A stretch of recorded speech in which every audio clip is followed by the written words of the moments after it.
Horror games you need to play before you die.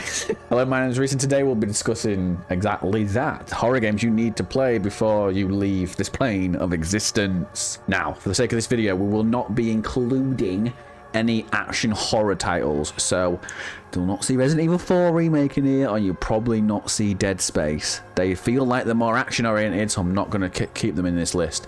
But apart from that, let's crack on, shall we? We're going to start with Resident Evil 7 Biohazard. This was definitely a return to form for Resident Evil. It had gone straight back to horror, which you all know that I frickin' love. The story definitely takes some form from the Texas Chainsaw Massacre family, where they're all twisted and weird. But it just feels, as a horror experience, this is one you have to go through. Even if you don't play anything else in the Resident Evil series, I would say start with this one. It's weird, it's wonderful, and most of all, it's freaking scary. All I can say about this without really giving spoilers is you don't even have to play the sequel, you don't have to play any of the other Resident Evil games. Crack on with this one.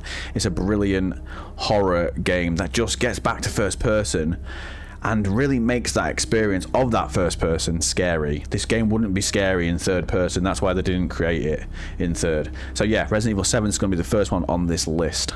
Next up, we're going to start discussing Little Nightmares. It's completely different to Resident Evil 7. It's only around 4 hours, and it's really cheap at this point. I think it's like £4 if you go on CD keys. So Little Nightmares is pretty much, you play as a tiny little character, and you run around, and it's more to do with like chase sequences. A lot of the horror is more like Tim Burton-esque sort of horror. It's not like in your face. So this could be good if you've got like, I don't know, maybe like a 10 or 11 year old would find this terrifying. So it's a good intro to horror as a genre in general. So yeah, Little Nightmares to me has always stuck out as being quite individual. But yeah, check out Little Nightmares. It's definitely one to play before you snuff it. We're going to keep alongside the sort of indie vibe. We're going to carry on with Inside, which is the spiritual sequel to Limbo. It sounds really cool when you say that, that's why I've said it. So Inside, again, is pretty short, around about 3-ish hours, but again, it depends on how stuck you get on the puzzles. If you're not going to go on YouTube and find out how to do it, this is definitely going to take you a bit longer. But don't spoil it, guys. The horror in this one is more to do with, like, it's a bit more society based, and it's not necessarily terrifying. There are things that happen inside that are more reflective rather than straight up horror, but it's definitely one to look out for. And it's on Game Pass at time of recording, so I don't know if it'll ever go off, but yeah, it's definitely one to look at. Play Dead's Inside is freaking fantastic. Get it played. Talking about playing, let's go to the sequel of Emily Wants to Play, Emily Wants to Play 2. It's just more refined than its first one. This is horror in a nutshell. It's jump scare horror, this one.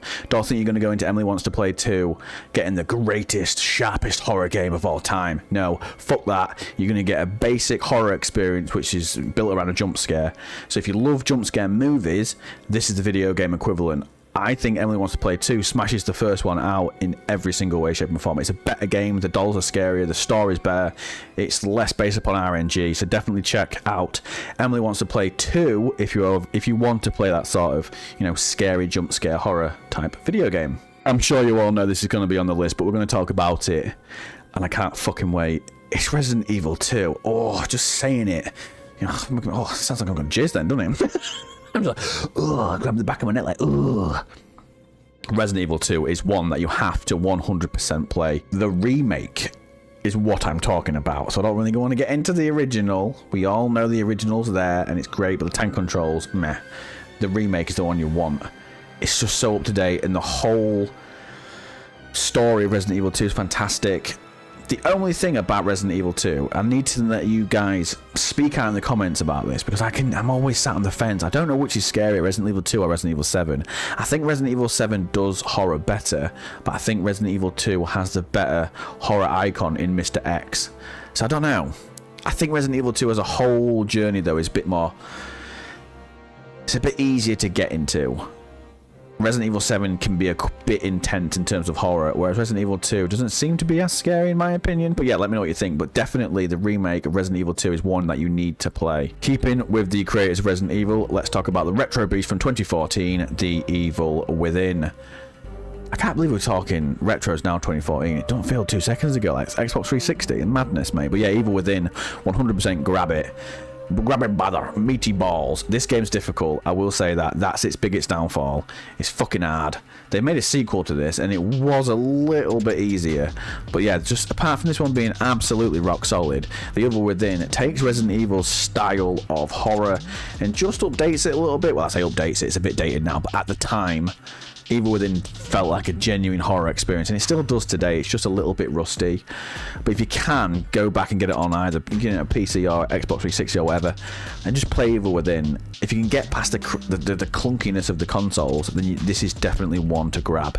It's scary, it's terrifying, it's got some monsters, it's got some good cheap thrills, it's got a decent story as well. It's a bit tripping, made your ball sack. I think Evil Within sits between Resident Evil and Silent Hill 2.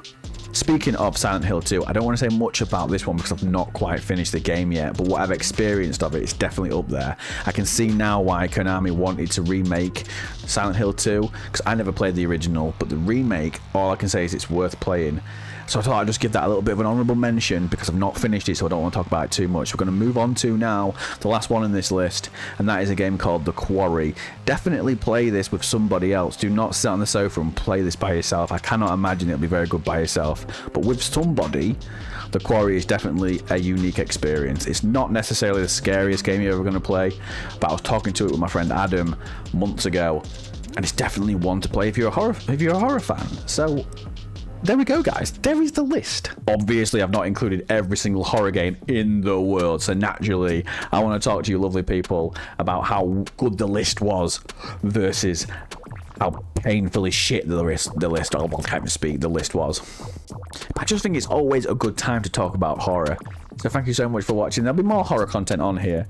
We don't just make horror content all the time, but your boy's got some Let's Plays coming up with horror games, and some of these are in the Let's Plays. Thank you so much for watching. I have been Reese. You've been fantastic, and I'll see you soon. Peace.